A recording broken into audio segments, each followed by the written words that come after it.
vamos a ponernos de pie, vamos a leer la palabra del Señor. Amén. Pues esta campaña de damas y caballeros, ¿verdad?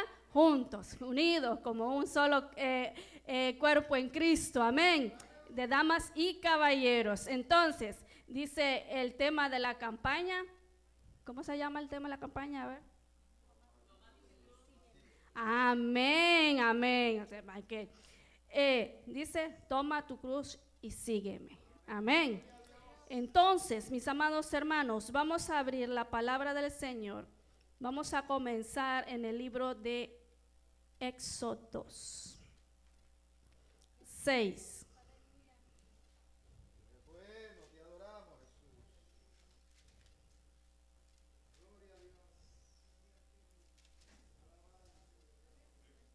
Éxodo 6, 6 al 8. Amén. Lo tenemos, amados hermanos. Amén. La palabra se lee en el nombre del Padre, del Hijo y de su Espíritu Santo. Amén. Así que ve y di a los israelitas, yo soy el Señor y voy a quitarles de encima la opresión de los egipcios. Voy a liberarlos de su esclavitud. Voy a liberarlos con gran despliegue de poder y con grandes actos de justicia.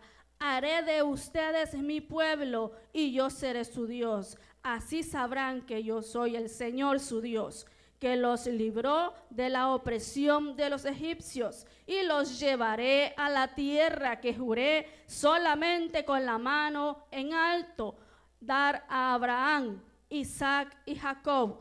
Yo, el Señor, les daré a ustedes posesión de ella. Amén. Vamos a orar, amados hermanos. Padre eterno, te doy las gracias, Señor de los cielos, por permitirme, Padre eterno, estar en este lugar, Señor eterno, para traer la exposición de tu palabra, Señor amado. Te pido, Padre eterno, que pongas en mí, Padre eterno, solamente palabra que venga de ti, Señor amado. Palabra, Padre eterno, que venga desde lo alto, Padre eterno. Nada carnal, Señor eterno. Todo lo tuyo que tienes que dar para este pueblo, Señor eterno, y todos los que nos van a estar escuchando, Señor amado. Te pido, Padre amado, que me uses, Señor eterno, conforme a tu voluntad en esta noche, Padre eterno, en esta tarde, Padre amado. Mira los corazones, Señor eterno, que están en este lugar, Señor, que no sean corazones de piedra, Padre amado, que sean corazones de carne, afables, Señor eterno, para poder comprender y para poder entender la palabra, Señor amado, que en esta tarde, que en esta noche va a ser expuesta, Señor amado, porque desde hace un principio, Señor amado, que tú pusiste en el corazón, Padre eterno, de estos líderes de damas y de estos líderes de caballeros, Señor amado, este tema, Padre eterno, y tú infinitamente, Padre eterno, ya estaba, Padre eterno, establecido este día, Señor amado, y todo lo que tú ibas a hacer, Padre amado. Y esa palabra, Señor eterno, que tú has puesto en mi mente, que tú pusiste en mi corazón, Señor amado, que sea, Padre eterno, y que lleve el efecto, Padre eterno, que tenga que llevar, Señor eterno. Y también que no se quede solo así, Padre amado, sino que también se dé su fruto, Señor. En el nombre de tu Hijo Jesucristo te lo hemos pedido, Señor. Amén y amén.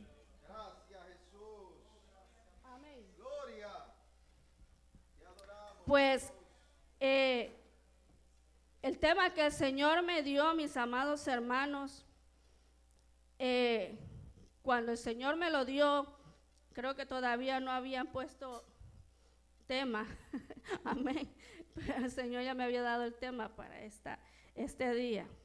Y me dice el Señor, sentí en mi corazón, de parte del Señor, me dijo, háblales de la redención. Y pues todos sabemos que Cristo es el Redentor, ¿verdad?, de nuestras vidas. Todos lo sabemos, amén.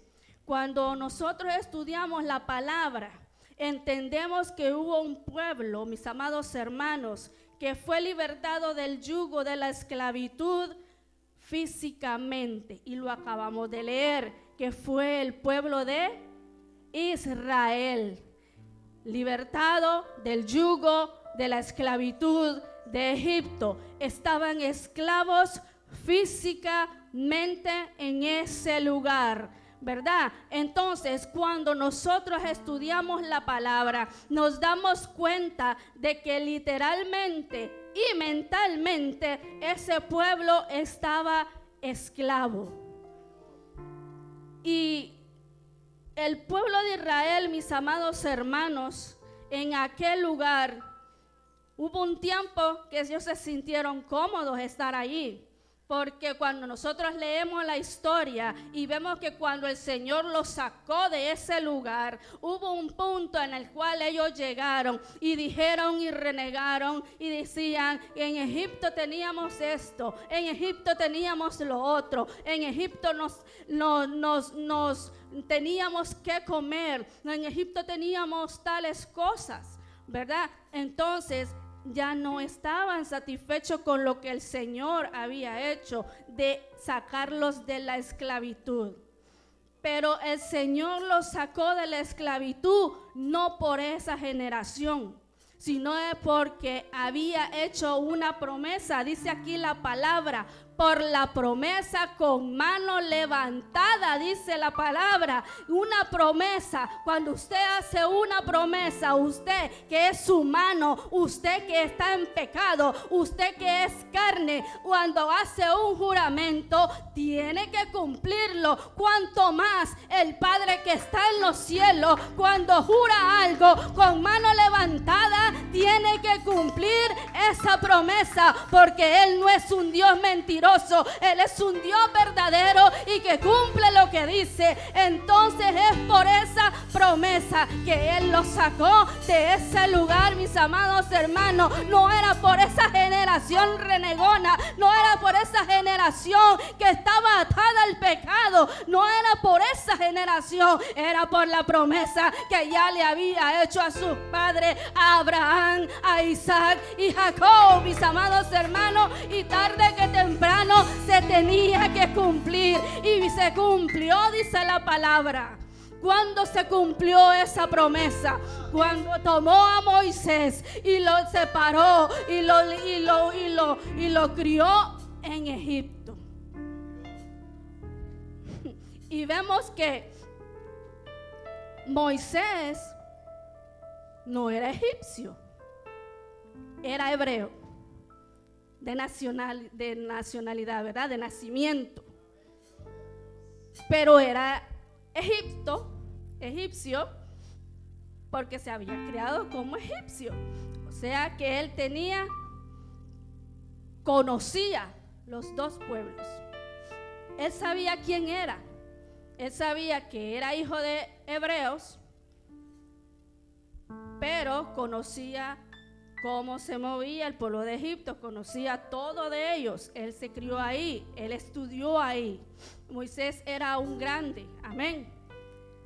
Entonces, vemos que Moisés conocía a esos dos pueblos. Y nunca, mis amados hermanos, él dejó a un lado su pueblo hebreo o renegó de él, de su descendencia. Cuando estuvo con los egipcios, él se movía y pensaba como egipcio, ¿verdad? Pero cuando vino con su pueblo, con otra mente renovada, con otra mente diferente, ahora actuaba como hebreo, ¿verdad? Entonces, ¿qué nos quiere decir con esto, mis amados hermanos? Cuando el cristiano, cuando usted y yo estábamos allá en el mundo de pecado, nosotros nos mezclábamos, ¿verdad que sí? Con todo lo del mundo. Nosotros íbamos a fiesta, íbamos a baile, íbamos a todo. Nos reconocían, teníamos amigos, nos movilizábamos ahí por ese medio, ¿verdad? Pero cuando vino la regeneración, cuando vino aquel pensamiento renovado, cuando vino aquella nueva vida en Cristo, cuando vino y nos sacó, amados hermanos, de esa esclavitud del pecado, de esa esclavitud, amados hermanos, porque Egipto tipifica el pecado del mundo, mis amados hermanos. Cuando Cristo nos libertó y nos sacó y nos escogió y nos dijo: tú eres para mí y tú me vas a servir a mí, ahora con nuevamente renovada, ahora te vas a movilizar en medio de mi pueblo como una hija o como un hijo de Dios, ya no como un hijo de Egipto, sino como un hijo mío. Amén. ¿Y cómo cuesta hacer eso, verdad? ¿Cómo nos recordamos allá, de allá afuera? Muchas veces están así: voy para allá porque no me miran, pero me escondo de tal persona porque no me va a ver. Pero el Dios que todo lo mira, lo está viendo. Amén. Vamos con un poco de la introducción. Amén. En el capítulo 12 de Éxodo, ese día que el Señor sacó a Egipto tiene un nombre, se llama el día de la Pascua. ¿Y por qué se llama el día de la Pascua? Habló Jehová a Moisés y a Aarón en la tierra de Egipto diciendo: este mes se hará de principio de los meses. Para vosotros será este el primero en los meses del año. Hablad a toda la congregación de Israel diciendo: en el 10 de este mes tómese cada uno un cordero según las familias de los padres, un cordero por familia. Y dice en el capítulo 5: el animal será sin defecto, macho de un año. Lo tomaréis de las ovejas o de las cabras. Sin embargo, mis amados hermanos, antes de que los israelitas pudieran salir, Dios mandó a prepararse para una última señal que tendría que convencer, amados hermanos, al pueblo de Egipto de sacarlos de la esclavitud. Dios tendría una última plaga para ese lugar, una gran mortandad. Todo primogénito del territorio moriría, excepto si el ángel del Señor veía la sangre de un cordero inocente puesta sobre los postes y dintel de la puerta de cada hogar. Este cordero inocente sería el sustituto. Este cordero se convertiría en una imagen de la redención de Dios, ya que el cordero era el pago del rescate por la vida del primogénito. Vemos que el Señor mandó al ángel de la muerte para que muriese todo primogénito. Pero le dijo al pueblo de Israel: solamente se van a salvar tus primogénitos si tú colocas sangre en los dinteles y en las puertas de las casas. Si esa sangre de ese cordero macho inmolado no está sobre ese lugar, tus primogénitos serán muertos. Y todo el pueblo de Israel dice que así lo hizo. Pero los primogénitos del pueblo de Israel, de Egipto, tuvieron que morir. Y fue ahí cuando el pueblo de Egipto tomó y dijo: no váyanse, ese Dios que ustedes tienen es un Dios poderoso. Es por eso que ahora tienen que irse de este lugar. Ahora el pueblo de Israel venía en victoria, y es por eso que se llama el día de Pascua, porque ese día fue establecido para ellos ser libertados, mis amados hermanos. Los primogénitos en la antigüedad, mis amados hermanos, era de gran precio. Los primogénitos en la antigüedad eran, amados hermanos, los hijos mayores. Los primeros hijos, sus primeros hijos, amados hermanos, es su primogénito, ¿verdad? Entonces, cuando usted tiene a su primer hijo, ¿qué dijo? ¿Qué dijo usted? Ay, mi bebé precioso, ¿verdad? Mi niña preciosa, esa es mi primogénita, esa es mi niña primera, ese es mi varón perfecto, amén. Ese es el hijo de mi vida, amén. Y si solo tuvo uno más todavía, ¿verdad? El consentido, amado hermano. Cuando en Génesis 49:3, los hijos de Jacob, el primogénito era Rubén, y le dice: tú eres mi primogénito, mi fortaleza y el principio de mi vigor, principal en dignidad, principal en poder. Eso eran los primogénitos para el pueblo de Israel. Eran el primogénito, era la fortaleza del Padre, mis amados hermanos, el principio de mi vigor, o sea, de su fuerza, de toda su juventud, el principal en dignidad. Es que en el hijo primogénito era porque iba a ir enfrente después del Padre, él iba a tomar ese lugar. Después del Padre, amados hermanos, el primogénito de cada familia era el que iba a dar la cara, como quien dice. A él, sobre él caía todo el peso y toda la carga de llevar a una familia, el principal en poder. O sea, había más hermanos, pero al que iban era al primogénito. Era el heredero y jefe en un futuro de la familia. Asimismo, para Dios, los primogénitos de las familias y de los animales también eran de gran valor para Él.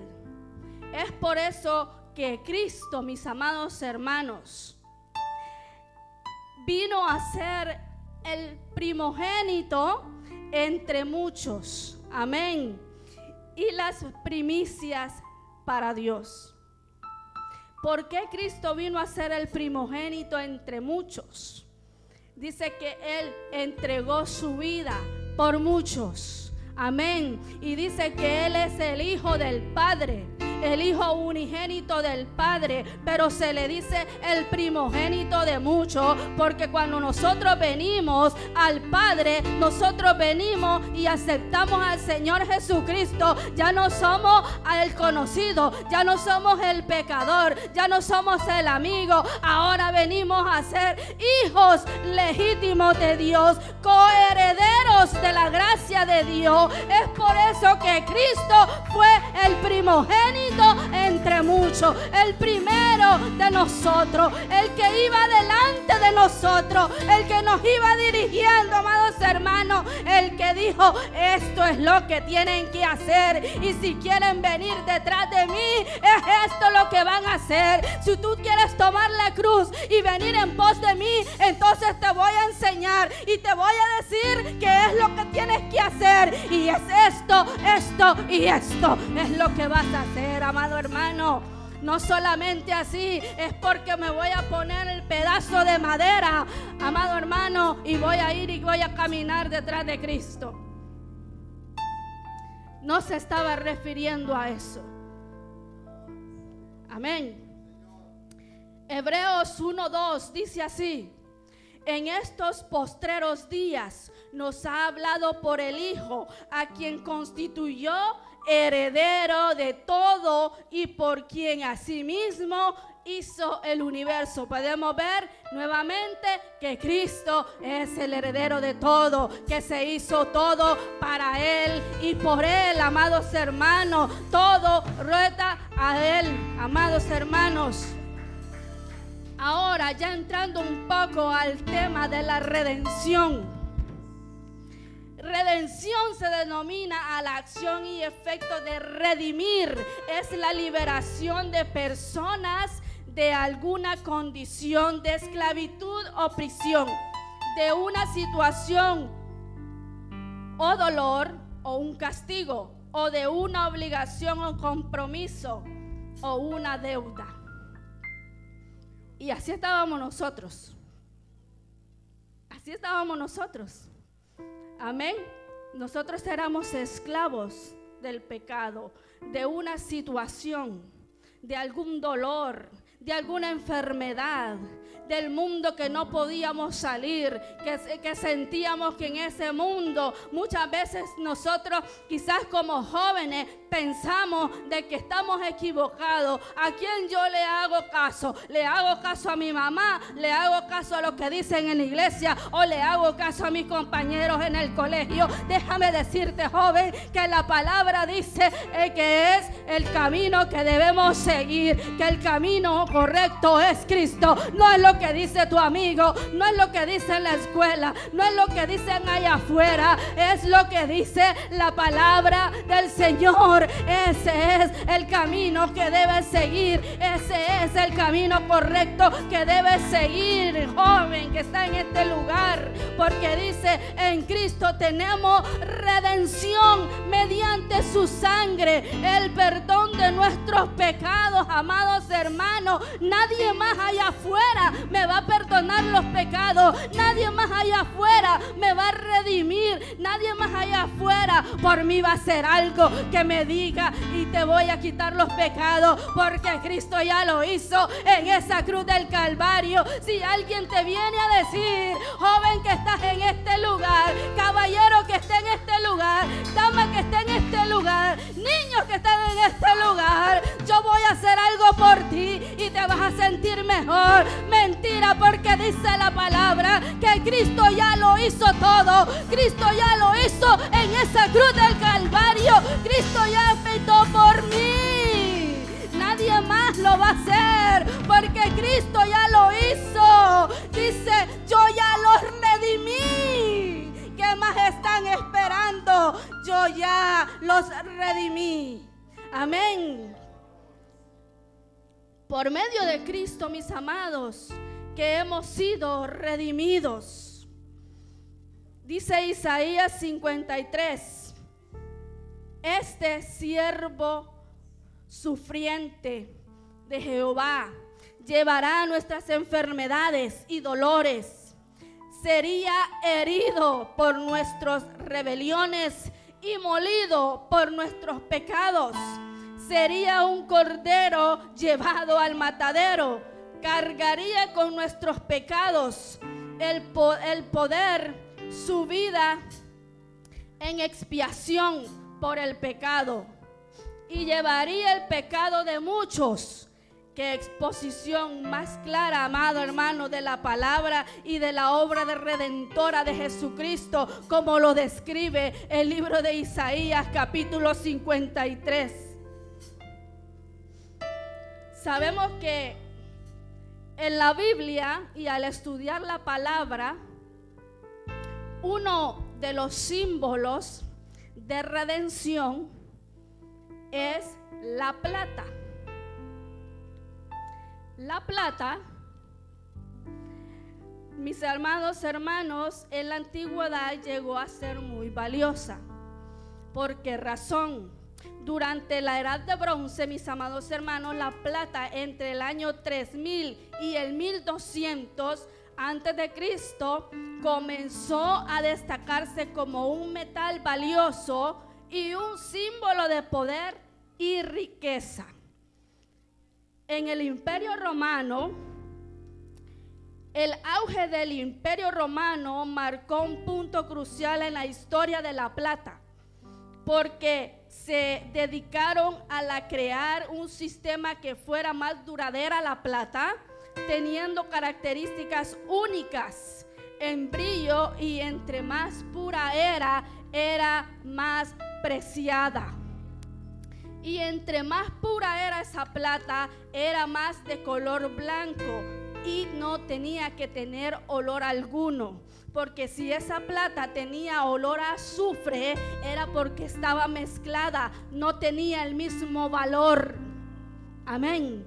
Y la redención, mis amados hermanos, es lo mismo, que esa redención, mis amados hermanos, que el Señor Jesucristo no lo vino a hacer un impostor. Esa redención no la vino a hacer alguien que no era capaz de hacerlo. Era porque el Señor Jesucristo era digno, porque Él no tenía cambio de variación, dice su palabra. Él decía sí, era sí. Él decía no, era no, amados hermanos, porque Él reflejaba el carácter de su Padre. Él reflejaba como el Hijo unigénito, como el primogénito de muchos, el carácter del Padre celestial, porque dice la palabra: no hablo de mi parte, sino hablo de parte de mi Padre, que Él es el que me envió a mí, a ustedes.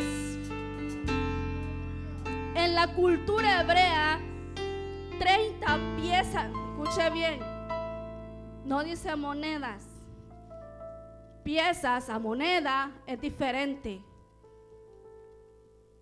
30 piezas de plata no era mucho dinero. La pieza puede pesar más que una moneda, digamos, de 10 centavos, digamos, ¿verdad? Puede pesar más que cualquier otro tipo de moneda, porque las monedas tienen su peso o su precio, se puede decir, ya estable. Monedas de 10 centavos, de 5 centavos, ¿verdad? Entonces, aquí está hablando de piezas. De hecho, era el precio exacto. 30 piezas de plata eran el precio exacto que se pagaba al amo de un esclavo.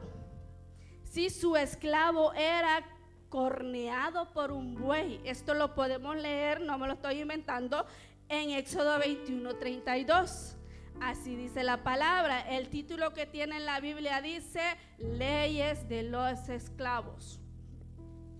Dice: era el precio exacto que se pagaba al amo por un esclavo que era corneado por un buey. O sea que si algún esclavo o un siervo, pero no animal, un siervo, una persona que servía, amén, con ese, si esa persona era corneada, el amo tenía que pagar a esa persona 30 monedas de plata, porque el animal dañó a su esclavo, lo dejó, digamos, inservible, se puede decir, ¿verdad? Ya no servía de la misma forma. Entonces ese era el precio de un esclavo, 30 piezas de plata, para compensar la muerte y el entierro de un esclavo. Se escribió por ley que 30 piezas de plata representaría el costo. Ese era el precio de un esclavo para poderlo enterrar. La muerte y el entierro de un esclavo eran 30 monedas o piezas de plata. Si nosotros nos vamos a la palabra, cuando Judas Iscariote negociaba con los líderes de Israel por la traición a Jesús, les preguntó: ¿qué me queréis dar si te lo entrego? Judas estaba pensando en money, ¿verdad? ¿En qué beneficio él iba a tener si entregaba a Jesús? Y como sabía que le traían ya, que ya lo querían, ¿verdad? que ya los fariseos y los escribas y los sacerdotes ya querían que Jesús, ya querían quitárselo de encima. Y vino Judas Iscariote y vio la posibilidad de poder vender a Jesús a cambio de algo. Y le dijo, y él les preguntó, ¿qué me queréis dar? Si se los entrego. Judas ofrece entregar a Jesús, lo podemos encontrar en Marcos 14, 10 al 11. Entonces uno de los 12, que se llamaba Judas Iscariote, fue a los principales sacerdotes. Escucha bien, ¿a dónde fue? A los principales sacerdotes, y les dijo, ¿qué me queréis dar? Y yo os lo entregaré. Y ellos me asignaron 30 piezas de plata. Y desde entonces buscaba la oportunidad para entregarle. Mis amados hermanos, podemos ver cuántas piezas de plata le entregaron a Judas Iscariote. 30 piezas de plata. ¿Y a qué se refería cuando pagaban a alguien con 30 piezas de plata? Era porque estaba entregando a alguien que era llamado esclavo. Era el precio de un esclavo, mis amados hermanos, considerando que el costo de la muerte de Jesús fue el de un esclavo. La palabra dice que Cristo no vino a ser servido, sino a servir. Considerando, mis amados hermanos, también en Filipenses 2, 5 al 8. Hay pues en vosotros este sentir que hubo también en Cristo Jesús, el cual, siendo en forma de Dios, no estimó el ser igual a Dios como cosa a que aferrarse, sino que despojó a sí mismo, tomando forma de siervo, hecho semejante a los hombres, y estando en la condición de hombre, se humilló a sí mismo, haciéndose obediente hasta la muerte, y muerte no cualquiera, muerte de cruz. La palabra lo especifica, ¿verdad? La palabra lo dice. ¿Qué posición? Dice, haya pues en vosotros este sentir que hubo en Jesús. Siendo forma de Dios, no escatimó, sino que se despojó a sí mismo, tomando forma de siervo. Otra versión de la Biblia, como la versión de Nueva Traducción Viviente, en los mismos versos dice así. Ponga atención a la diferencia. Tengan la misma actitud que tuvo Cristo. Aunque era Dios, no consideró que el ser igual a Dios fuera algo a que aferrarse. En cambio, renunció a sus privilegios divinos, adoptó la humilde posición de un esclavo y nació como un ser humano. Cuando apareció en forma de hombre, se humilló a sí mismo en obediencia a Dios y murió en una cruz como morían los criminales. Podemos ver, mis amados hermanos, que la palabra es bien clara. La palabra es ordenada. La palabra nos lleva, amados hermanos, a toda la escena. La palabra nos lleva, amados hermanos, a todo lo que vivió Jesús. La palabra nos lleva a todo lo que pasó Jesús. La palabra nos lleva a ver quién era Jesús. La palabra nos lleva a conocer la mente de Cristo. La palabra nos lleva, amados hermanos, a saber quién era Cristo. La palabra nos lleva a conocer qué es lo que quiere Cristo de nosotros, amados hermanos.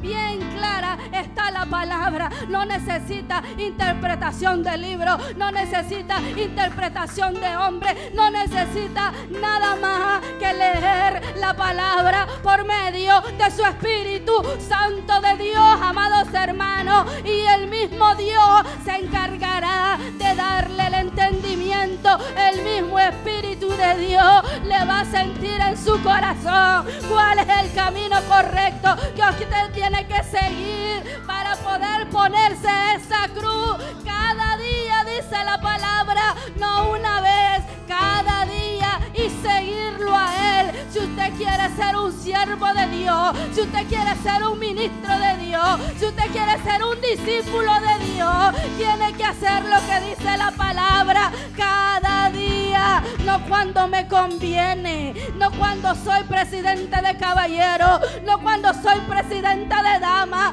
no cuando canto, no solo cuando toco, no solo cuando me dan parte, cada día, dice el Señor, cada día.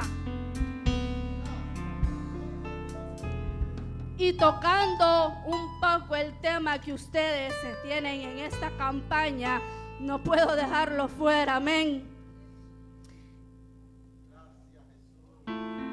Tengo una pregunta yo. ¿Qué quiso decir el Señor Jesucristo cuando les dijo, tomen su cruz y síganme? ¿Qué quiso decir el Señor? Hacer como algunos optan por llevar una cruz literal y física, hecha de madera y muchas veces hecha de plata, colgada en el cuello como cualquier otro accesorio. ¿Eso quiso decir? No, sí, no. Voy a comprar una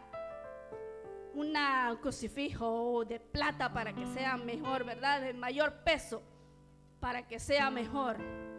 ¿Quiso decir eso el Señor? ¿Será eso tomar la cruz todos los días y llevarla puesta en un cuello? Hecha de madera o de plata o de cualquier otro tipo de material, como si fuese un dije o un amuleto de la suerte o talismán protector. ¿Quiso decir eso? Es correcto que yo ande todos los días una cruz de estas en mi cartera guardada. Ahí la guardo porque ahí nadie me la va a ver. Yo voy a la iglesia cristiana, pero voy a guardar este crucifijo por si acaso. Amén. Algo que tenga plasmado, una cruz, un papelito, lo que sea que usted tenga guardado ahí en los secretos. Eso no es la palabra. Eso no es lo que dice la palabra. Eso no es lo que quiere decir. Toma tu cruz y sígueme. No es tener un amuleto, amados hermanos. No es tener la Biblia abierta todos los días tampoco. Específicamente un salmo. No es tener algo que refleje la muerte de Cristo. No es tener la cruz pintada en ningún lugar, amados hermanos. No es cargar una cruz literal lo que quiere decir esta palabra, amados hermanos. La palabra del Señor es bien clara. Él dice en su palabra claramente, Jesús anuncia su muerte. Dice Mateo 16, 21 al 28. Desde entonces comenzó Jesús a declarar a sus discípulos que le era necesario ir a Jerusalén y a padecer mucho de los ancianos, de los principales sacerdotes y de los escribas, y ser muerto y resucitar al tercer día. Entonces Pedro, tomándolo aparte, comenzó y convertirle diciendo: Señor, ten compasión de ti. En ninguna manera acontezca. Pero él, volviéndose, le dijo: Pedro, quítate de delante de mí, Satanás. Me eres tropiezo, porque no pones la mirada en las cosas de Dios, sino en los hombres, amados hermanos. Entonces Jesús dijo y sus discípulos: si alguno quiere venir en pos de mí, niéguese a sí mismo y tome su cruz y sígame. Pero nadie lee más allá y dice: porque todo el que quiera salvar su vida la perderá. Y todo el que pierda su vida por causa de mí, la hallará. Porque aprovechará al hombre si ganare todo el mundo y perdiere su alma. ¿O qué recompensa dará el hombre por su alma?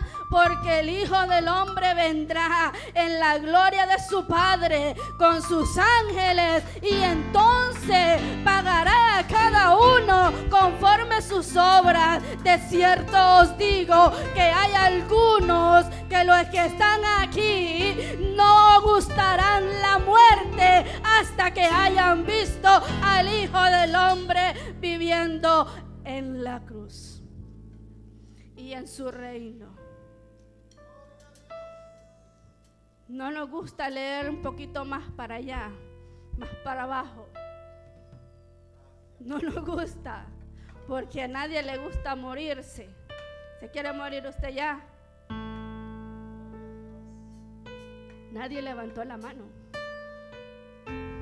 Tenemos cosas que hacer, hijos que criar, hijos que ver crecer, cosas que todavía, planes que no hemos terminado, todo lo que tenemos que hacer, ¿verdad? En este mundo, ¿verdad que sí? Entonces, seguir con el misterio que el Señor nos ha dado. Pero dice la palabra, si usted quiere seguir al Señor, dice, niéguese a sí mismo cada día y tome su cruz y sígame. Tomar la cruz, mi amado hermano, no es decir, ahí tengo un hijo enfermo, ese es mi cruz.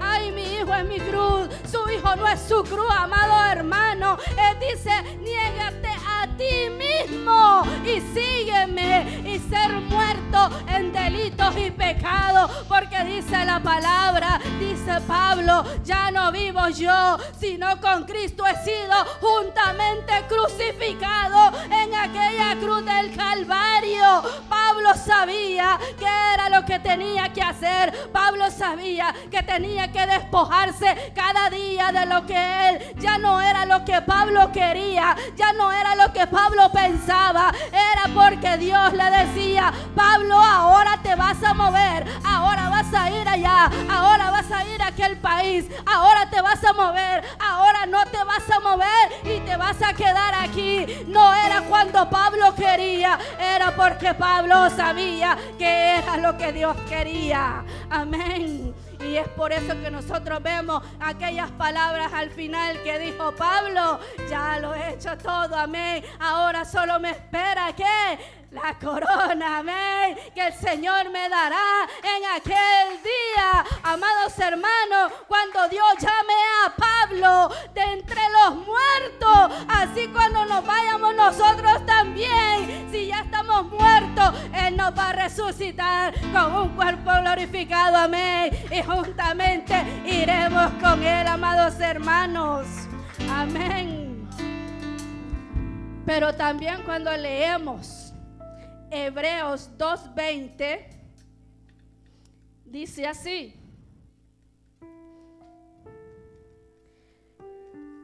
dice la palabra,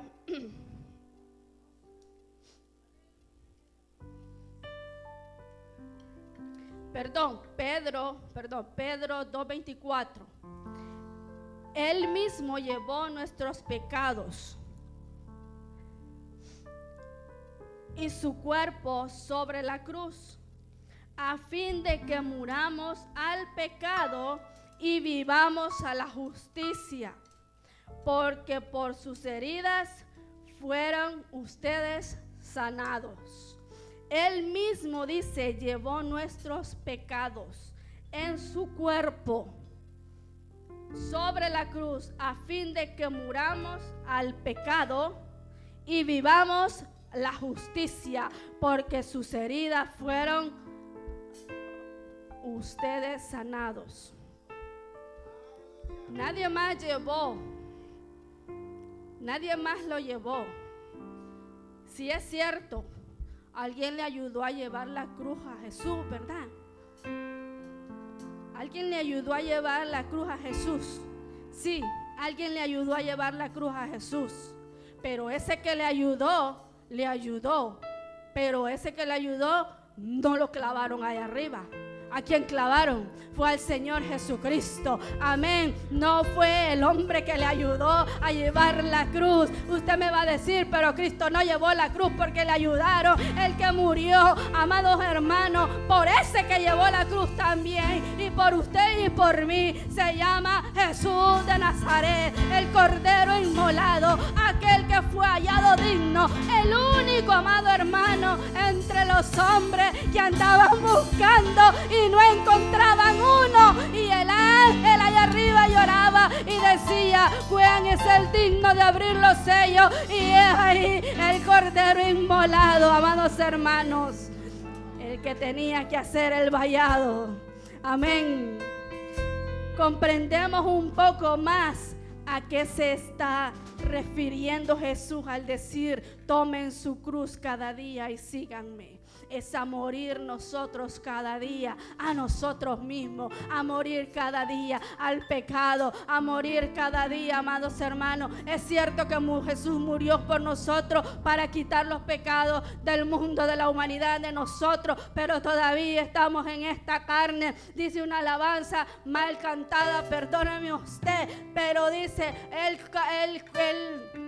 perdona multitud de errores. La palabra no dice errores, la palabra dice multitud de pecados. Un error lo puede cometer usted y yo y es olvidado, pero un pecado no es lo mismo que un error, amado hermano. Un pecado lo puede llevar a la muerte eterna, por pequeño que sea. Una pequeña mentira, un pequeño descuido, amados hermanos, podemos perder la salvación de nuestras almas.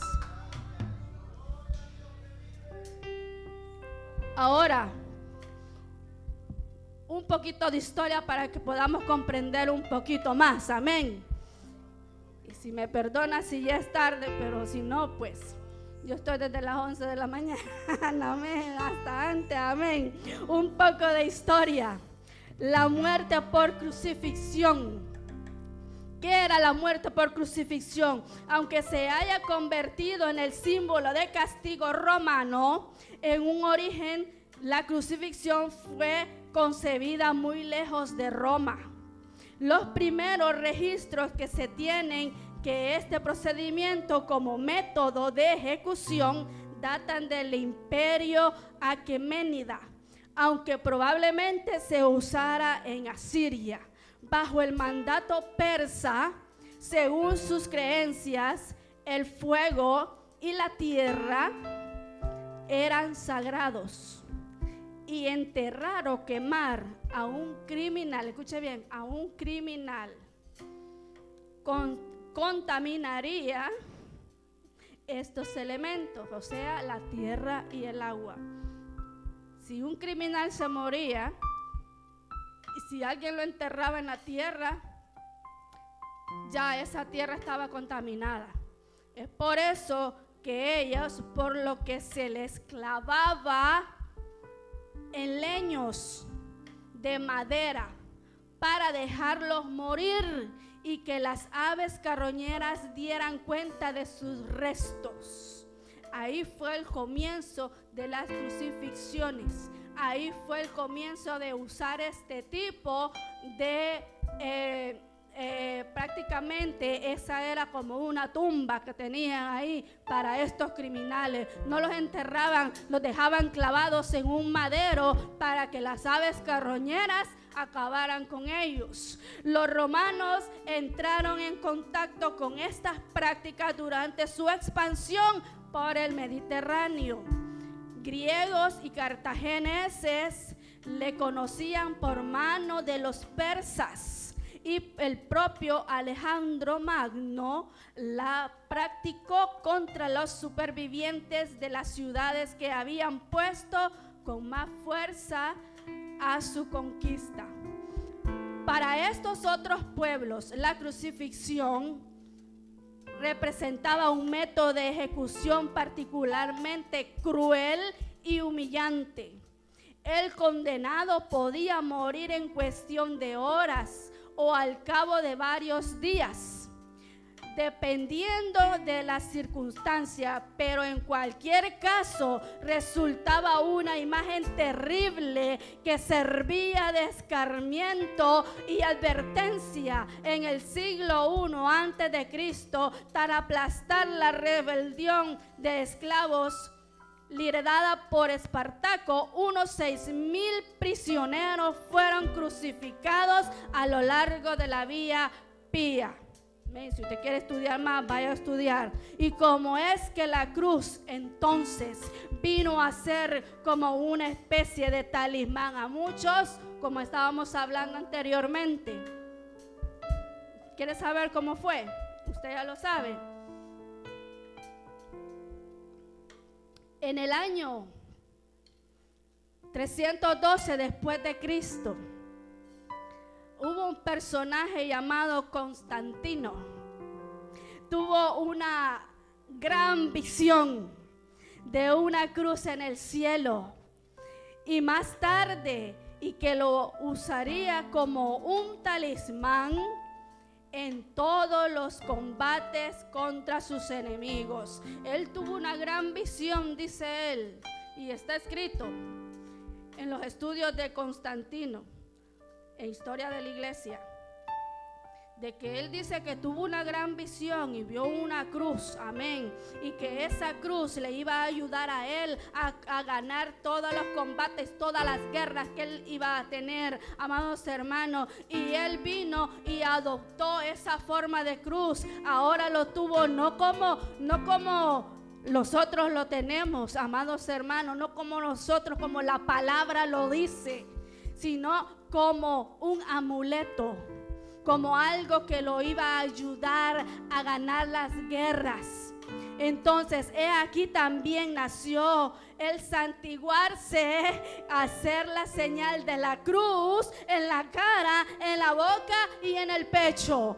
Dios nunca ha mandado a nadie en la palabra, y si usted lo busca, él lo encuentra, se lo da a su pastor y le dice: mira, aquí está. Dios nunca ha mandado a nadie a tomar una cruz como un amuleto o a santiguarse para guardarlo de lo malo. Usted sabe qué es santiguarse, lo que hacen aquella señal que se hacen en la cruz, entonces en la cara, en los ojos, en la boca y en el pecho. Dios nunca los ha mandado a hacer. Eso fue Constantino, y de ahí nació, amados hermanos, esa enseñanza que desde pequeños a muchos de nosotros nos enseñaron, y muchos de nosotros adoptamos, y nosotros muchas veces venimos con esas enseñanzas desde allá afuera, desde la niñez, y nosotros vemos raro a los hermanos que están alabando el nombre del Señor vivo, amados hermanos, porque cuando adorábamos allá afuera, cuando adorábamos allá en Egipto, cuando adorábamos conforme a la visión de Constantino, no adorábamos al Dios vivo, lo crucificábamos cada día nuevamente, y venía el próximo año y lo volvíamos a crucificar, amados hermanos. Pero cuando Cristo nos sacó del pecado, renovó nuestra muerte, nos redimió del pecado, nos puso en este lugar, amados hermanos, y ahora sí nos movemos no por la visión de Constantino o por la visión de cualquier hombre, sino por la palabra, que es la palabra escrita en tinta de la palabra misma del Dios viviente, por medio del Señor Jesucristo, que dio su vida por usted y por mí. Sino que verdaderamente el llevar la cruz todos los días ciertamente es. Todo esto nos lleva a la negación y devoción. Mas Jesús, habiendo otra vez clamado a gran voz, entregó su espíritu, dice la palabra. Cuando nosotros vemos que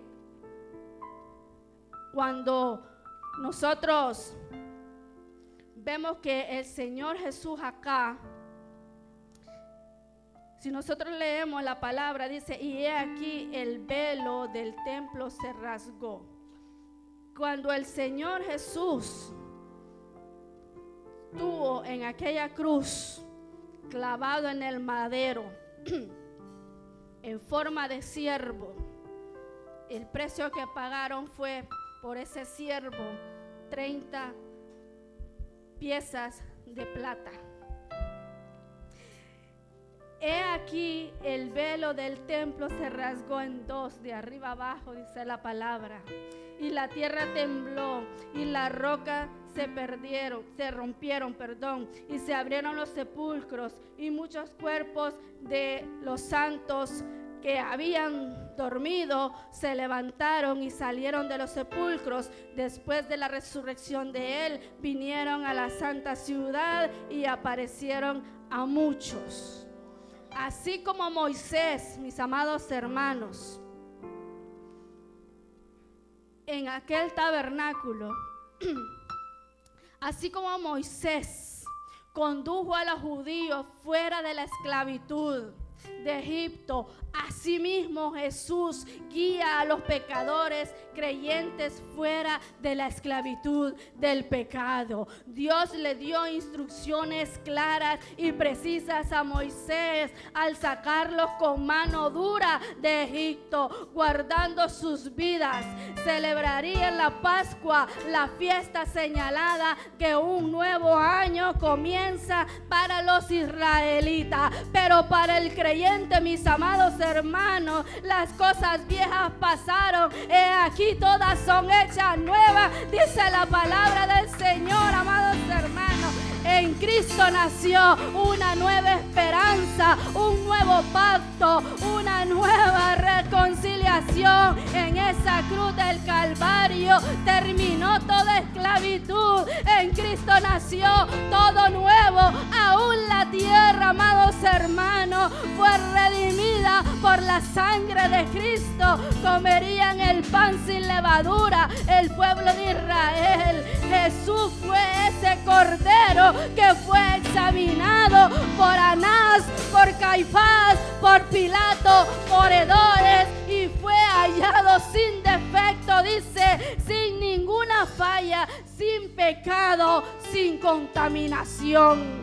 Vemos que ese cordero del cual fue digno, amados hermanos, fue hallado sin pecado, fue examinado por el sumo sacerdote, fue examinado por Caifás, por Anás, amados hermanos, y fue examinado por los romanos, y ni uno de ellos halló defecto en él. En uno de ellos dijo: este hombre no es culpable, este hombre no ha hecho nada, este hombre no tiene nada por pagar.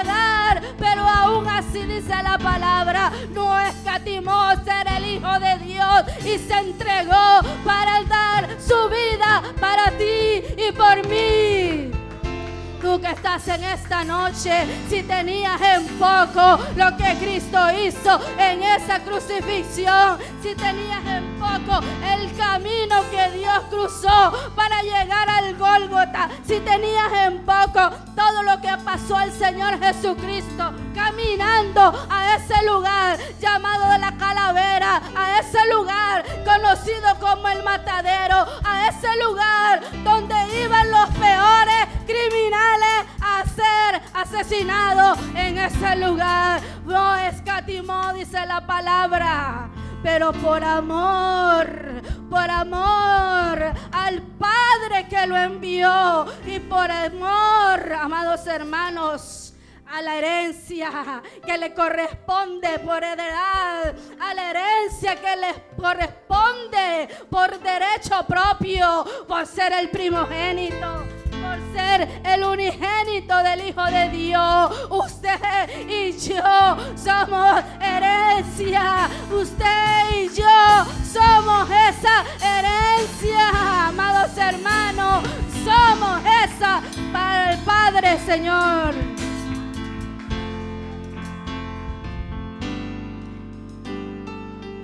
Les dio sus leyes. erigirán una tienda, les dijo, donde yo posaría. En ese lugar, los israelitas harían rituales, matarían animales para cubrir sus pecados. Nada más para cubrirlos. Y una vez al año iban a ser el día conocido como el día de la expiación, donde simplemente el sumo sacerdote podía entrar a ese lugar y hacer expiación por él mismo, hacer expiación por su familia, hacer expiación por los israelitas, y nadie más iba a estar con él. Simplemente él entraría a ese lugar y haría expiación por todos los pecados de Israel, el cual cubriría sus pecados por medio de una víctima inocente. Esta víctima inocente cubriría con su sangre sus casas y no llegaría la plaga cuando Moisés, primeramente le mandó Moisés para el creyente por medio de su sangre. Dice en Hebreos 9:12. Entró una sola vez y para siempre en el lugar santísimo. No lo hizo con sangre de machos cabríos y becerros, sino con su propia sangre, logrando así un rescate eterno. La sangre de machos cabríos y de toros y las cenizas de sus novillas rociadas sobre personas impuras las santifican de modo que quedan limpias por fuera.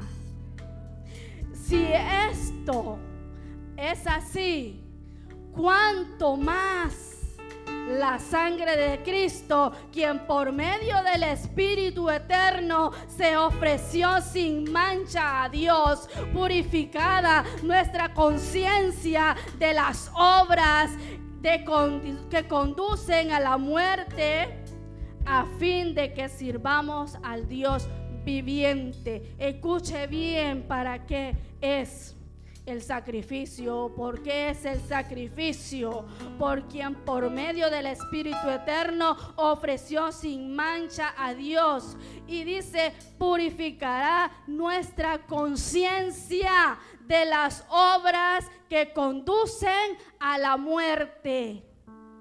Amén. A fin de que sirvamos al Dios viviente. Mateo 27, 45 al 46, dice así: y desde la hora sexta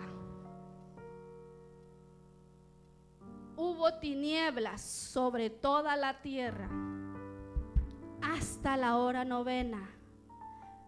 Cerca de la hora novena, Jesús clamó a gran voz, diciendo: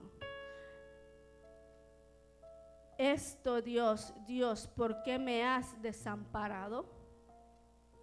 El 50 dice: mas Jesús, abriendo otra vez, exclamado a gran voz, entregó el Espíritu.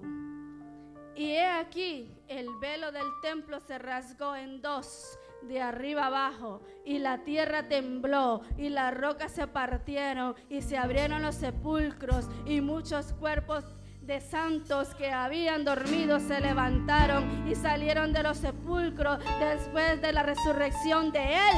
Vinieron a la santa ciudad y aparecieron a muchos. Mis amados hermanos, dice que Cristo a la hora sexta, de hasta la hora novena. ¿Qué significa a la hora sexta, mis amados hermanos? Usted que estudia la palabra, en numerología, el número 6 es número de hombre, el número de la humanidad es de Cristo cuando estaba en el cuerpo de pecado. Es número de deshonra, es número de separación. El 6 tipifica todo lo que nos separa de Dios. El 6 tipifica todo pecado incrustado en el cuerpo de Cristo. Cristo a la hora sexta, dice la palabra, que exclamó y dijo: Padre, ¿por qué me has desamparado? Porque el Señor ya no estaba con él, porque Cristo se había hecho literalmente pecado. El Señor no puede estar cerca del pecado, amados hermanos. En ese momento Cristo estaba despojando el pecado suyo y mío y de toda la humanidad en ese lugar a la hora sexta, en el cual, amados hermanos, todo pecado, toda inmundicia, todo aquello que nos sirve, todo aquello que nos separa del Padre que está en los cielos, estaba siendo reconciliado, estaba siendo redimido, estábamos siendo comprados a precio de sangre. En ese momento se estaba haciendo una compra del pecado a vida. En ese momento el Cristo vivo que nosotros conocemos estaba inmerso, lleno de pecado de la humanidad, porque no había ninguna persona, ningún humano sobre la tierra que fuera capaz de poder soportar, de poder sobrellevar sobre su cuerpo, sobre sus hombros, sobre su cabeza, ese pecado que pesaba tanto y que nos separaba del Padre que está en los cielos. Solamente el que era digno, solamente el que fue encontrado sin pecado, este fue el digno. Amados hermanos, el número 6, estaba Cristo despojando todo aquello para que luego el Padre, después de esto, lo que hizo Cristo en ese momento, a esa hora, hay hora exacta, cuando usted y yo fuimos comprados, fuimos redimidos. Si usted se pregunta, ¿a qué horas fue que Cristo nos compró y nos redimió? A la hora sexta del calendario judío. Amén. A esa hora, Cristo, en esa cruz del Calvario, estaba pagando el precio que merecíamos usted y yo. Los más altos criminales que existieron y que existió, sabemos, si nosotros leemos la palabra, que a Cristo también lo cambiaron por un criminal, porque en esa fecha, en esa época, como era el día de la Pascua, también, amados hermanos, en esa fecha era el tiempo donde se libertaba un prisionero. Y los judíos prefirieron al peor prisionero libre antes que dejar libre a Jesús, pero era porque la palabra tenía que cumplirse, la promesa del Padre en aquel día de Génesis 3:15 se tenía que cumplir, y ese día se cumplió la palabra del Padre, porque dice que Él es verdadero. Amén. Y a la hora novena, mis amados hermanos, dice número que representa finalidad. Terminó. Plenitud divina y juicio.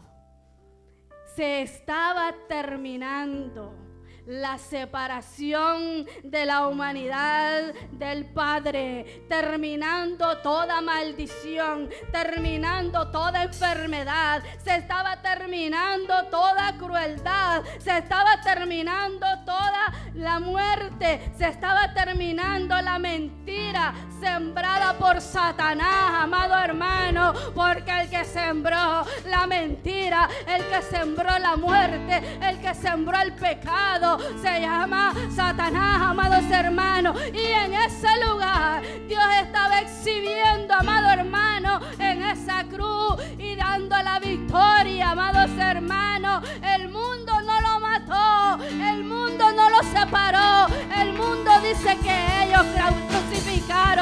no fueron ellos. Él mismo dio su vida, Él mismo se exhibió en esa cruz, amados hermanos, y le dijo: oh, ¿dónde está muerte tu aguijón? Oh, ¿dónde está sepulcro tu victoria, amados hermanos? Al tercer día, amados hermanos, ahí, amados hermanos, Él tuvo la victoria sobre la muerte, Él tuvo la victoria sobre el sepulcro. Amén.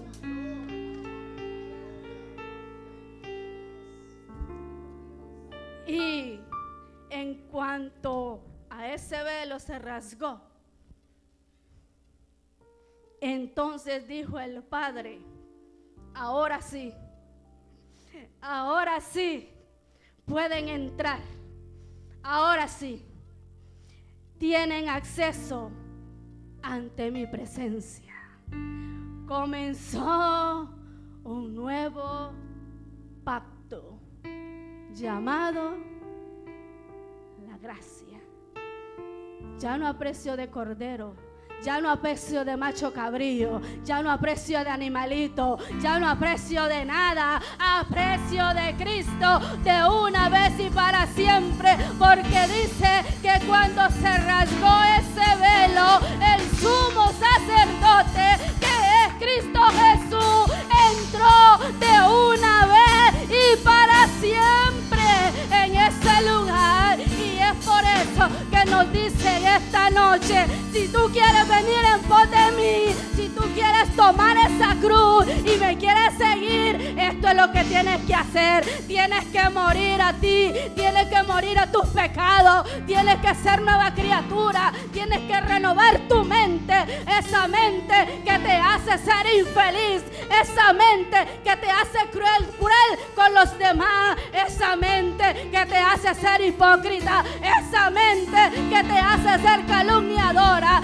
esa mente y ese corazón que te separa de mí. Tú piensas que estás cerca de mí, pero tienes que morir a ti mismo cada día, negarte a ti mismo para poderme seguir y poder llegar y tener acceso libre, porque yo ya lo hice, ya te redimí, ya solo tú tienes que tomar esa decisión para poder seguirme.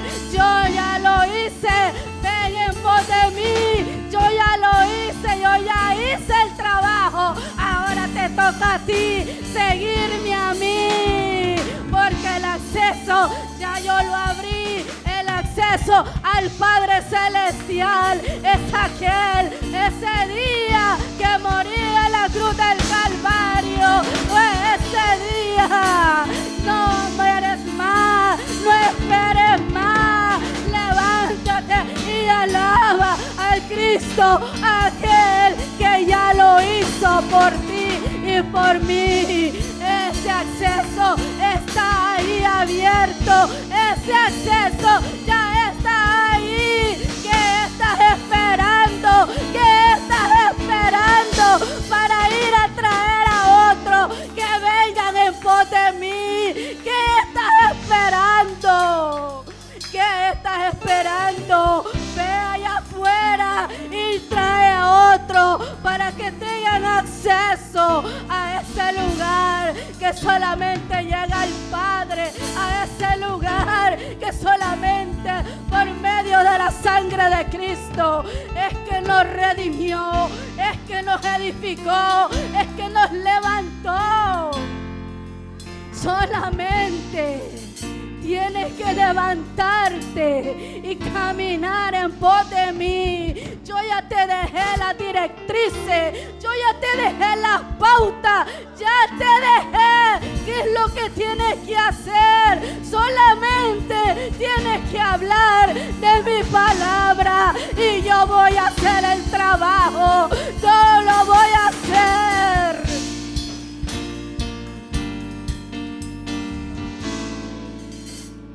Gloria al Señor. No tenemos que hacer nada más. Cristo ya lo hizo todo, amados hermanos. Cristo ya lo hizo.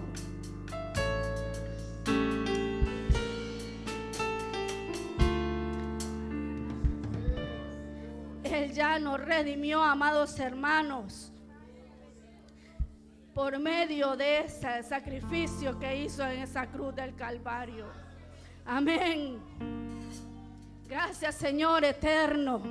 Gracias, Padre eterno, porque ahora tenemos el acceso ilimitado, Señor eterno. Antes el sumo sacerdote, una vez al año nada más, una vez al año, Señor eterno, tenía que estar puro delante de ti para poder entrar a ese lugar. Y ahora nosotros tenemos ese acceso y no queremos entrar. Ahora tenemos ese acceso y tenemos que pensar primero para poder entrar. Ponemos tantas excusas para poder venir en pos de ti. Vamos a no tener excusas, amado hermano, si dice la palabra que nosotros, amados hermanos, no tenemos que pagar el precio. Nosotros no tenemos que pagar nada. Es gratuita, amados hermanos. Ya Cristo hizo todo. Amén. Él hizo todo el trabajo, amados hermanos. Póngase de pie, vamos a orar en esta noche. Señor eterno, te damos las gracias, Señor de los cielos, porque tuya es tu pureza y misericordia. Tuyo es el poder, Señor amado. Tuyo es la gloria, Señor de los cielos. Mira este pueblo, Padre amado. Mira esta congregación, Señor eterno. Mira estos pastores, Señor de los cielos. Tú eres grande y poderoso, Señor eterno. Tú eres quien los ha puesto en este lugar, Señor. Ellos conocen de tu palabra, ellos honran tu palabra, ellos aman tu palabra, Señor eterno. Ellos aman las almas que están allá afuera, Padre eterno. Levanta, Padre amado, corazones, Señor, afables delante de ti. Levanta damas, levanta caballeros, Señor amado, que digan: yo quiero ir en pos de Cristo, que yo quiero ir y tomar esa cruz cada día. Yo quiero ir y tomar y ser un discípulo tuyo, Señor amado. Yo quiero ir, no me quiero quedar aquí sentado, no me quiero quedar sin hacer nada. Yo quiero ir y levantarme, ir allá afuera y traer a otro en pos de ti, Señor amado. Yo quiero ir, yo voy a ir, Señor eterno. Tú eres grande y poderoso. Muchas veces estamos esperando a que el pastor nos mande. Muchas veces estamos esperando hasta que me digan que soy evangelista, hasta que me digan que soy tal. No, amado hermano, la palabra está clara. Señor eterno, pon en sus corazones y en sus mentes, Señor amado. Te lo pido, Padre eterno. Dale las fuerzas que necesitan, Señor. Dales palabras. Pon palabras en su boca, Señor amado. Pon palabras en sus mentes, Señor eterno. Aquí hay jóvenes, Señor amado, que pueden hablar de tu palabra y pueden traer a otros, Señor eterno, que son ejemplos, Padre amado, en esta congregación, Señor de los cielos. Aquí hay mujeres, Padre eterno, y aquí hay caballeros, Señor amado. Tú eres grande y misericordioso, Señor. Santo y poderoso eres, Padre del cielo. Tú eres grande y misericordioso. Santo y poderoso eres, Señor. Bendice, Padre eterno, a cada uno en este lugar, Señor amado. Bendice, Padre eterno. Dales más, Padre amado, de tu palabra, Señor eterno. Aquí hay personas, Señor, que aman tu palabra, Padre amado, que conocen de tu palabra, Señor de los cielos. Permíteles, Padre eterno, conocer más de ti, más de tu palabra, Señor amado, para que nadie, Señor eterno, pueda decirles esto es lo bueno, esto es lo malo, que solamente tengan la mirada en aquel que llevó esa cruz del Calvario y estuvo clavado en aquel día, Señor amado, con su vida en esa cruz del Calvario. Amén. Gracias, Señor eterno, y te damos toda la gloria, toda la honra, solamente a ti, Señor. Dele el aplauso fuerte a Él, amado hermano, que es para Él, Señor. Gracias, Señor. Gracias, Padre. Aleluya. Así que, mis amados hermanos, hasta aquí nos ayudó el Señor, amén. Y pues